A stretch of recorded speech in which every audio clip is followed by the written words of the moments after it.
Okay, we're going to look at a couple examples involving the multiplication rule for probability. And we've actually looked at these rules a little bit already, so hopefully it's not completely brand new, but I think these examples will really help us put a couple pieces together here. So these probability rules, again, the numbering is from our book. These aren't like universal rules in this order anyway.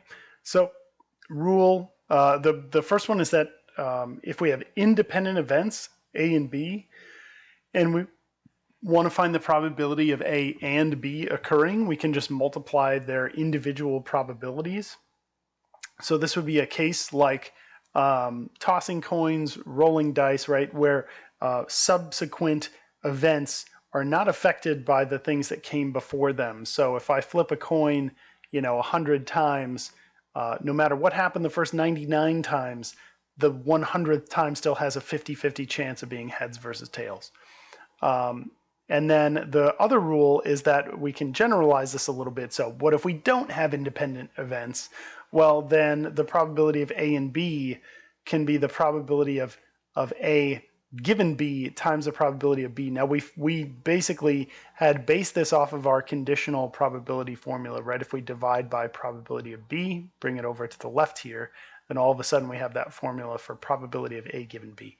So once you have a formula, you can kind of move around the pieces a little bit and come up with what looks like a brand new one, even if it's not really that different. So we're going to take a look at an example here where we have an 8-sided die. And you know that I like to kind of mix this up so we're not always using 6-sided dice. We're going to use Excel to determine the probability of rolling a 5 4 times in a row, 10 times in a row, 20 times in a row. So again, the key conditions, 8-sided die, and we're wanting to roll a 5. So we're going to say, okay, I want to roll, basically my roll, maybe I'll say my roll number. So 1, 2, 3, and we know that we can highlight that and then drag down, and we want to go to 20 rolls. So I'm just going to go to 20 for the time being. So we want to find a probability. So let's just start with, well, what's the probability of rolling a 5? Right? That's what we wanted. Well, it's an 8-sided die, so it's going to be 1 out of 8, right? There's only one way out of those 8. So for the first roll, we could just say, oh, this is just equals 1 out of 8, right? It's going to give this back as a decimal. And if you want to mess around with the number of decimal places, you can expand it or contract it. It doesn't really matter.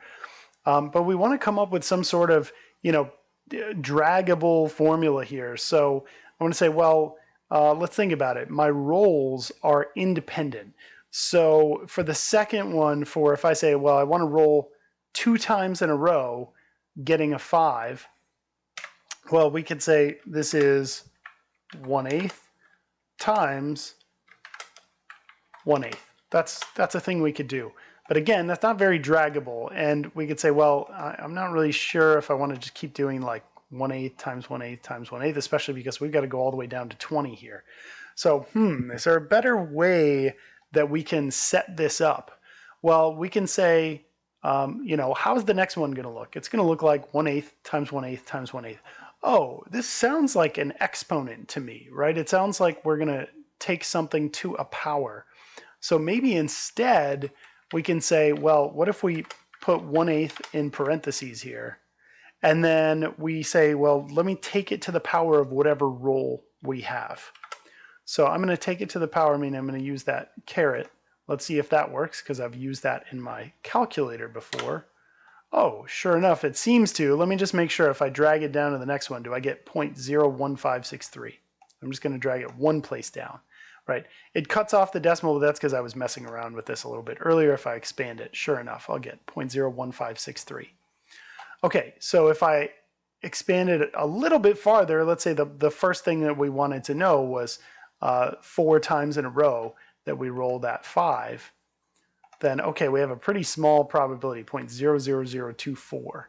So we could answer that. And we can also just check our formula bar here and make sure that it's doing what we want it to do, which is 1/8 to the power of whatever cell A6 is.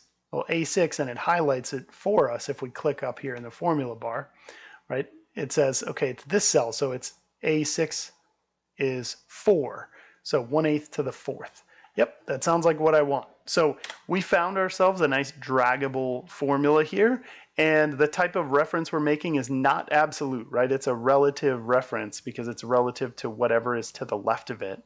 And I can double click on the bottom right of that of that box, that cell, and it'll fill in all the way down. Now notice though, we get a bunch of these zeros. We go, oh, that's weird, 0.00. Is it impossible? Well, it's not impossible, it's just very unlikely. So one thing you could do is you could say, well, let me try to expand this, and of course if I move this over, I start seeing some of those decimals are non-zero farther out, but this isn't really a great solution. So maybe I'm gonna I'll highlight this and maybe select a different type of number. So one thing that we can use is scientific notation. And that E just means times 10 to the power. So E is times 10 to the power of whatever is after it. And basically what that means is it's going to tell us how many places we need to move the decimal over. So if we see 1.25 times 10 to the negative first, that means move it one place to the left. For something like this, 4.77 times 10 to the negative 7th, that means move the decimal 7 places left. So if the exponent here is negative, move the decimal to the left. If it's positive, move it to the right. So just as a for example, what this one would look like as a decimal. So move the decimal 7 places because of the 7 to the left because of the negative. So that means I'm going to have 0.000000, right? 6 zeros, 477. The reason we don't have 7 zeros is because the first place that I move that decimal, I move it over one spot, it's going to be 0.477. And then I'm going to move it 6 more spots after that. So you could have, and of course if I hit enter, it's going to tell me that 0. It's going to say, hey, it's basically 0. Again, a lot of this is in how you format things. So you can choose to format things different than how I did here, right? You have a few different options here, but a lot of times with very large numbers or very small numbers, we're going to have to change over to something like this, something like a scientific notation. So, okay, now that we have this, we say, okay, well, I was interested in 4 rolls. I believe I wanted 10 and 20. Let me just make sure that those are actually the ones I wanted. Yes, 4 times, 10 times, 20 times. So we can just write those out. We can say, great, the probability of 4 5s in a row, right? Probability of 10 5s, probability of 20 5s, and then we can just steal those from our spreadsheet. So we can say, okay, since I've got it on 20 already, so 8.67 times 10 to the negative 19th. That is so incredibly small. Right? Which makes sense. Rolling 25s in a row should seem very difficult to do, and sure enough, it clearly is. Okay, then 10 times in a row, it's more likely, but still not very likely. 9.31 times 10 to the negative 10th.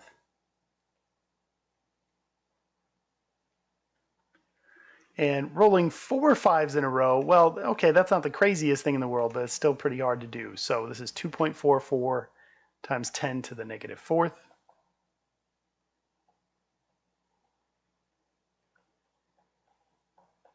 And this is how scientific notation is always written. We have a number here between 1 and 10, and then we have times 10 to some power. Again, negative moves the decimal left, positive moves it right. And these are pretty small probabilities, as they should be. So this was a case where we were applying the independent events, right? We could just kind of go through with independent events. Each roll did not have an effect on the subsequent rolls. The other thing I wanted to mention here is we could change this so that our formula not only has relative reference to what roll we're on, but also an absolute. So this 1/8 probability, like suppose we might want to look at different dice, we could always change this. We could say, so probability of rolling 5, right? And then next to it, if I need to change that, I can. We've also talked about, for this cell, if you want it to, if you want the text to wrap, just click this button up here.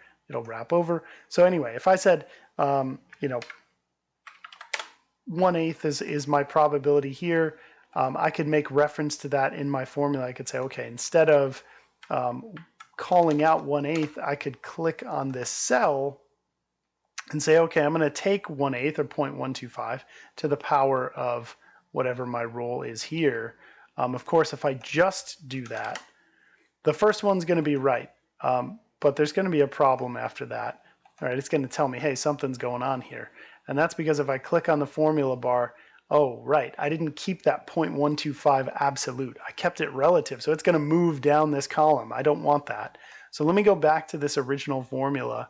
And remember, to keep something absolute as a reference, especially if we just want one cell, we're going to say I want to stay in column B, and I want to stay for cell 1 of column B. So I'm going to put that $sign in front of both of those.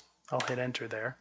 And now if I bring this thing down, let's just see, let's say I click on the second one, and I'm going to check, click in the formula bar here. Now it is saying, okay, I'm still using the 0.125 from cell B1, but I have moved the exponent just like we want. So we have an absolute and a relative reference. So I can take this and let me double click and it'll fill everything in. Of course, we get the same values that we got before, like 8.67 times 10 to the negative 19th, just like we wrote down. So nothing's different, just kind of different ways to approach it. Okay, and then our second example, Germany's flag contains 3 horizontal bars, each one in each of the colors red, yellow, and black. So basically we're trying to fill in these 3 horizontal bars. What's the probability that a random coloring of these 3 horizontal bars using these colors will produce the exact match? So, all right, well, we have 3 choices up here, meaning there's a 1 in 3 chance that we get the top color right? Because red, yellow, and black are all on display. Now let's suppose that we ended up choosing red for that. Well, then we go to the next one. We only have 2 colors left to choose from, so 1/2, and let's suppose we chose yellow. And then the last one, we only have 1 color left, so 1 out of 1, or just 1. And that one is black, for example. So we're hoping that this is right, but basically this is like the flipping the coins type of example, or true-false type of examples in a way, except our possibilities narrow as we go instead of staying the same every time. So the real ordering is black and then red and then yellow. So our sort of fake ordering was incorrect, but there was a 1/3 chance I was actually going to get black as my first color correctly when randomly choosing it. From there, so given that the first one was black, there's a 1 in 2 chance that I would have gotten the second one to be red, and then I would have had no choice but to fill in the last one as yellow. So there's a 1/3 times 1/2, and you could say times 1, but that doesn't really change anything. So there's a 1 in 6 chance that we would have gotten this right.